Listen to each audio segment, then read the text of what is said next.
Hello, today we're going to be wrapping a framed painting for shipment to Florida. Before we get started, a couple of things that I'd like to go over is we always allow 2 inches on each side for room for packing. This is per the packing industry standard regulations for insurance requirements. In other words, if you choose to insure this shipment and it does become damaged, one of the first things they're going to look at is did you make the box large enough and did you have enough proper packing around the item to properly protect it through the course of the shipment. The other thing they always look at is the rating on the box. Here at my store, we only use 200-pound crush boxes. Locally, my best resource is Uline, so I use Uline to buy all my supplies, and we always use 200-pound crush. I'm not saying you cannot reuse a box, but because everything I pack is insured and guaranteed, I do not use recycle boxes. And there's a major reason for that. If you do the research, let's see here, I guess the best way to describe it is the Insurance Advisory Board that we look to for the recommendations on specs and whatnot for what is required for a safe shipment. Also says that research has been done extensively and they have found that a box that has been shipped one time loses 50% of its integrity after that shipment. So, yeah, it looks like a good box, but it's got a much higher likelihood of failing integrity-wise on that second or additional shipment after that first initial one. So that being said, we're going to get started. We'll go over to the work table and we will start off by getting our measurements. And then we will wrap the painting. This is a frame painting, so the glassine paper is not really necessary, but because it does appear to be an oil type painting, I'm going to wrap it in the glassine paper and then put a sheet of cardboard on the front and the back to provide extra protection to the frame and to the painting itself. And then we will wrap that in bubble wrap and place it in the box. And you'll see a step-by-step guide of how I do that. This is not being inflated or exaggerated for the video. This is how every package we pack for somebody that comes in off the street and pays us to professionally pack it. This is our procedure. And hopefully you will find it helpful.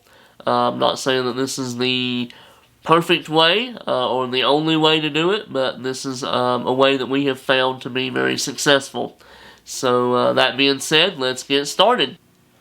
Alrighty, first things first, we're going to measure the frame, and it's about 18.5, so we're going to say 19, and then it measures, let's do it this way so you can see it, about 16, so if we add 2 inches per side, that would be 4 inches each way. So if we do, in this case, I'm going to do a 24 by 20 box so that we'll have plenty of room to protect the picture. So first things first, I'm going to lay it over to the side and I'm going to roll out the glassine paper, which, like I say, on this particular pack job, it's probably not necessary, but I like to err on the side of caution and make sure that my customer's piece or their merchandise that they are entrusting me with is protected as much as I possibly can. So with that being said, we're going to roll out a little more here and see if we can figure out exactly how much we need. Alright, that's about right.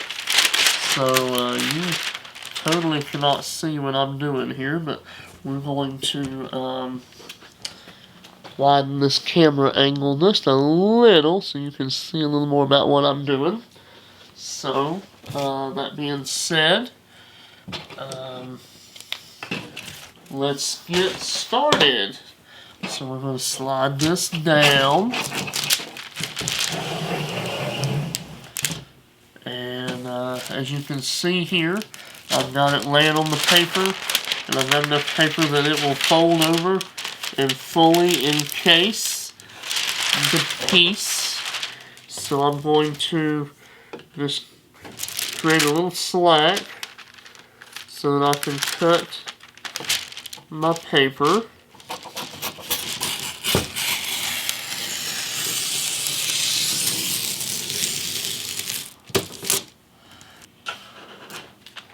Alright, so I've got my tape and we're back. This is an acid-free drafting tape. I do recommend this anytime you're dealing with photographs or paintings, anything that if it's left wrapped in this over time, that the acid can destroy or degrade the quality of the image.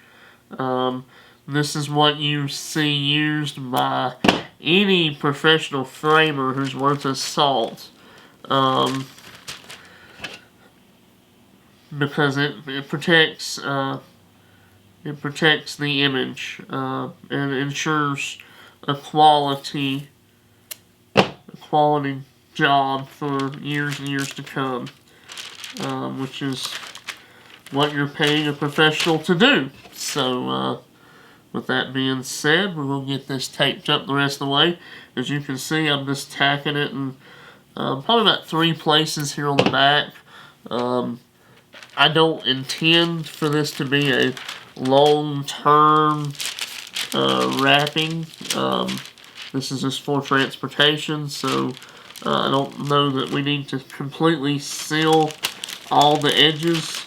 We just need to ensure that it's not going to come unwrapped in the process of shipping. We are back. As you can see here, we have gotten our frame fully wrapped, and we have gotten it taped up good. And as you can see here, if you look real close, that is the letter of authenticity from the artist. They wanted that included on the back of the frame. Behind that is actually a reinforced backer board. So this print has a little more protection than like a canvas painting that has been stretched. So you don't have to worry about something puncturing it from the back side as much. But what I have done as an extra precaution is I have went and I have cut a piece of cardboard that pretty much lines up with the outside edges of the frame and covers the opening on the front side, so that in the event that something does puncture through the box, that there'll be an extra layer of protection there in case it does get through the box, and hopefully will not puncture the print itself. But because we have the glassine paper on there first, we don't have to worry about the acid from the tape or the acid from the cardboard degrading the print or the frame over time. So with that being said, we're going to go to our next step, which will be to start the bubble wrap. So we're back, and we're going to start with our bubble wrap. My initial wrapping, I start with a 5/16 bubble. Typically what I stock here in my store is I stock a 3/16, which is the small bubble that you commonly see on delicate small items. And then you have your 5/16, which is what I call my medium bubble. It's more of a wrapping. And then you have your 1/2 inch, which is your largest size that you see sold.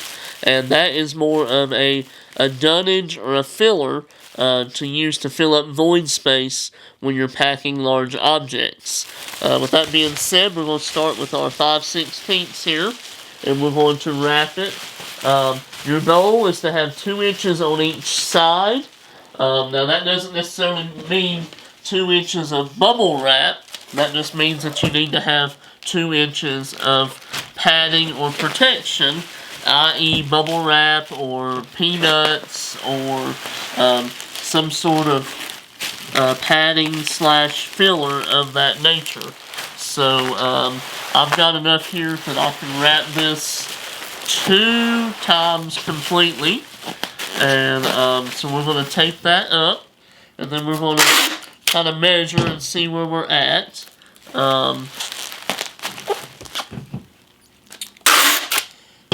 Then we're going to put our box together and see when it's in the box how much more filler do we need. So as you can see, I've got the back side up and the front side down with the protection. We're going to add some more bubble wrap here because I'm betting that we're not quite to our 4-inch mark. No, we are about, let's see here, where are we at there? Let me see if I can get this to where y'all can see it and I can see it a little better. Let's see here, I need to go right here. Alright, so we are almost there, but not quite. So I think another 2 rounds of bubble will put us at our 4-inch mark. And we are at 17.5 inches there. And then we're going to be at roughly, once we wrap that down, 22.5 inches there. So we'll add some more bubble to help create more filler and to give it more protection. And alrighty, so let me turn this around because I am left-handed. Alright, so we're going to tape this box up, like for our joints to be tight there, which they are. I am just kind of OCD enough that I like to do 3 passes, 1 down the center and then 1 down each side to make sure we got a good solid seal. If this item was really heavy, I would then tape these seams just to give it a little extra protection and to give it a little extra reinforcement. But in this case, you know, it's not really that big. It's not heavy. It's just more the size and protection. Okay, so we're going to lay this thing in here. And let me fold down this last flap so you can see what we got. But we have got a very nice fit. Our height is pretty well where we want it to be. It might stick up just a little, but because we've got the back up first, I think we'll be alright in this situation for it to bulge just a little. And then, of course, as it settles, it will go down. To protect it from moving around a little bit, I am going to put some void fill in right here, or rather right here. There's about 1 inch of movable space there, and then we're going to pack some in on each side just so that it's nice and snug and doesn't slide around in the box any.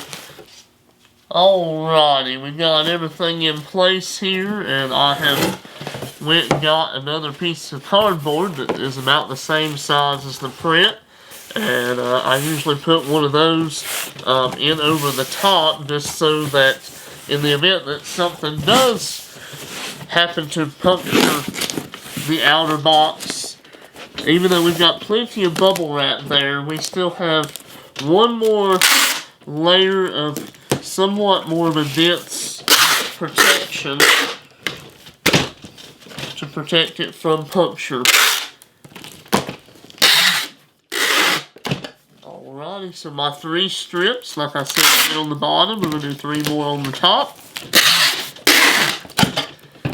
And that, my friends, is how I pack a custom painted framed picture for shipping. I hope you find this helpful. Don't forget to check out the links in the description below. If you haven't already, please subscribe to my channel, like this video, and be sure and turn on the alerts beside the subscribe button to make sure that you're alerted every time I upload a new video. Thank you again for your time. Hope y'all have a great day, and God bless.